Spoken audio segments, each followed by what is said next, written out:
জিয়ন national পার্কের এই পাহাড়ের দেয়ালটা আমাদের গাইড অ্যান্থনি বলল যে বিশেষ করে দেখার জন্য।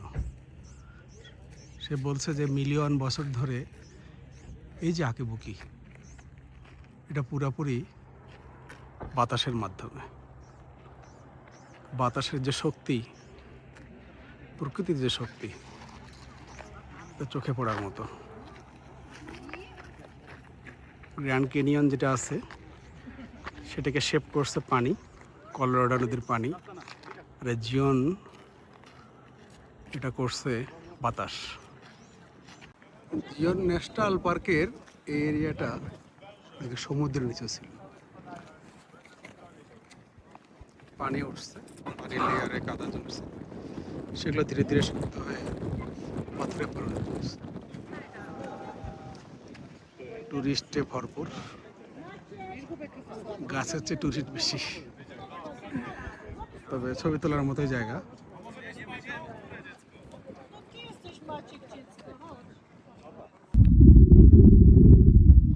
গ্র্যান্ড ক্যানিয়ন এরিয়ায় যারা আসে তাদের একটা উদ্দেশ্য, মেইন দেখার উদ্দেশ্য থাকে এই হর্স ব্যান্ড, ঘোড়ার পায়ের মতো। ঘোড়ার পায়ে যে নালা দেওয়া থাকে লোহার, সেটার মতো দেখতে। কলোরাডো রিভার এখানে আসে পুরা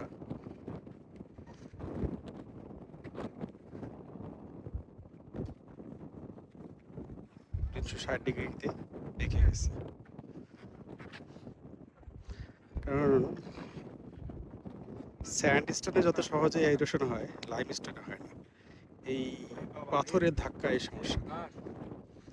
দূরে ছবি তোলার হিড়িক, উঁচু উঁচু জায়গায় লোকজন ছবি তুলতেছে, কেউ পা ঝুলে বসে আছে। সুমন সাহেব আমাকে বলতেছে সাবধান, কিন্তু আপনাদের আমি দেখাই এই যে পা ঝুলে বসে আছে এক কাপড়। প্রচন্ড বাতাস, সর্বসাহস।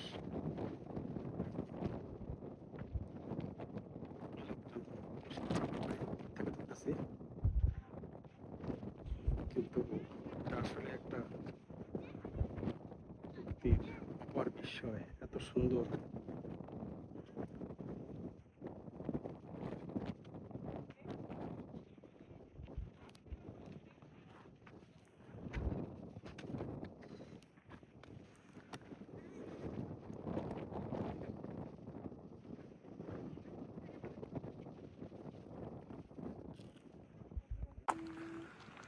গ্র্যান্ড ক্যানিয়নে আজকে আমাদের প্রথম আসা নাকি? যদি এটা হলো প্রকৃত গ্র্যান্ড ক্যানিয়ন। পানিগুলো যেন আসে নিচে কলোরাডো রিভার বয়ে যাচ্ছে, এটা অসম্ভব একটা ব্যাপার, এত সুন্দর।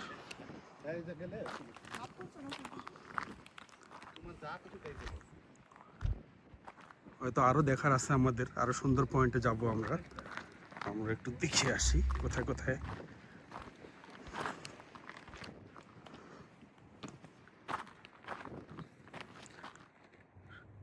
মাটির উপর থেকে নিচে কলোরাডো রিভার মিলিয়ন মিলিয়ন বছর ধরে এই শেপটা দিচ্ছে। প্রকৃতির কি ভয়াবহ সৌন্দর্য।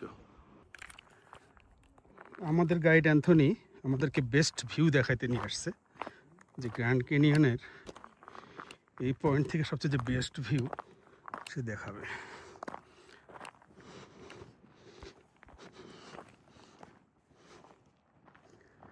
বেস্ট ভিউ যাইতে যে বেশ বড় একটা অ্যাডভেঞ্চার করতে হচ্ছে, যে সরু পথে নামতে হচ্ছে বেস্ট ভিউয়ের জন্য একটু ভয় লাগতেছে।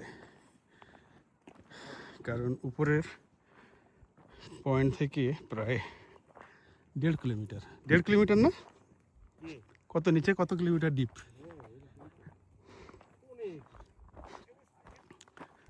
গাছগুলো ঠিক বোঝা যাচ্ছে না কি ধরনের গাছ এটা।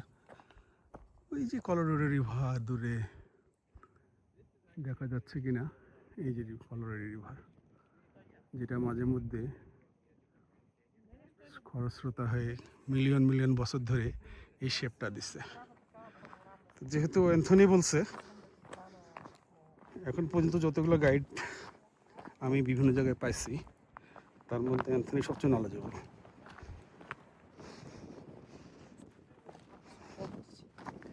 তো তার কথা ফেলে দেওয়ার উপায় নেই, বেস্ট ভিউ এবং বেস্ট ছবির জন্য আসতেই হচ্ছে তার কথা মতো।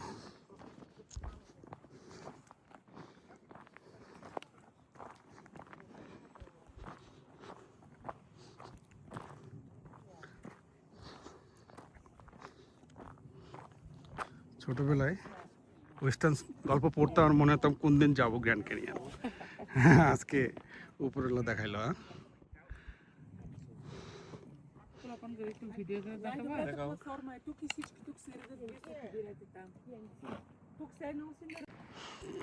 তো গ্র্যান্ড ক্যানিয়নের আরেকটা পয়েন্ট এটাকে বলতেছে গ্র্যান্ড পয়েন্ট, গ্র্যান্ড ক্যানিয়নের গ্র্যান্ড পয়েন্ট।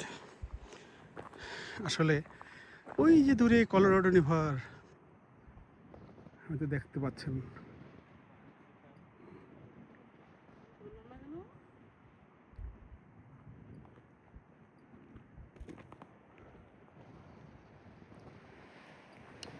বিশালতা অসাধারণ।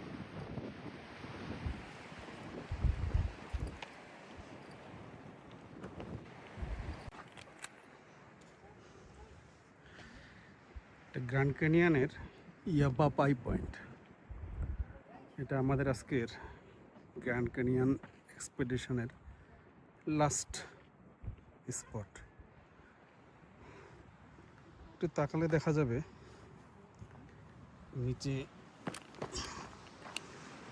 অনেক নিচে, এটা প্রায় 1.5 কিলোমিটার নিচে ট্রেল দেখা যাচ্ছে, আমি জানি না দেখা যাচ্ছে কি না,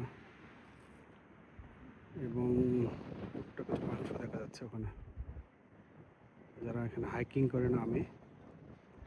নিচে কিছু হোটেল আছে, স্কোয়ারে। Look. Oh, she want food for me. No, some people feed them, but it is not. কাঠবিড়ালি একটা আসছে আমার কাছে, ভয় পাচ্ছে না আমাকে দেখে, বোঝা যাচ্ছে এরা মানুষ দেখে অভ্যস্ত, কোনো ভয় টয় নাই। সে চিন্তা করতেছে এখানে অনেকে আসে হয়তো খাবার টাবার দেয়, কিন্তু আসলে এদের ফিট করাটা মানা আছে, কোনো ধরনের খাবার খাওয়ানো যাবে না। আবার আমরা আসি যে নিচে অনেক হোটেল আছে আরও ডিপ পয়েন্টে, কিন্তু ওগুলো আগে বুকিং দিতে হয়। সমস্যা হলো বুকিং দিলে যে পাওয়া যাবে গ্যারান্টি নেই, যারা বুক দেবে লটারিতে পাবে, বাদ বাকিরা পাবে না। একটা বেশ ঝামেলার কথা আর কি। তো এখানে এরকম 2-3 দিন এক্সপেডিশন করা আমাদের টাইমও নেই, আমরা অলরেডি 2 দিন আছি। এরিজোনা মোটা মিলে শুরু করছিলাম জায়ান্ট ন্যাশনাল পার্ক দিয়ে, তারপরে এন্টিলপ ক্যানিয়ন, আজকে গ্র্যান্ড ক্যানিয়ন। এটাই আমাদের শেষ পয়েন্ট।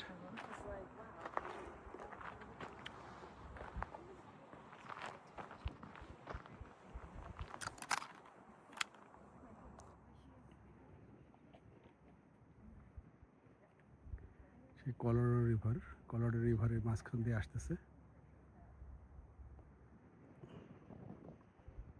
ছোট্ট করে একটু দেখা যাচ্ছে হয়তো।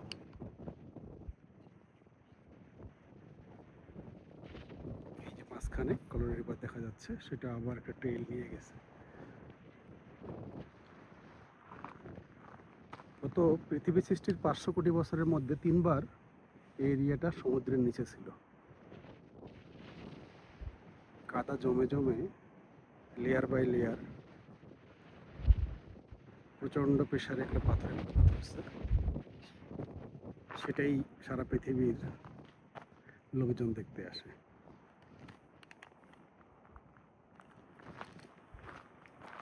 ইয়াবাপাই পয়েন্ট, গ্র্যান্ড ক্যানিয়ন।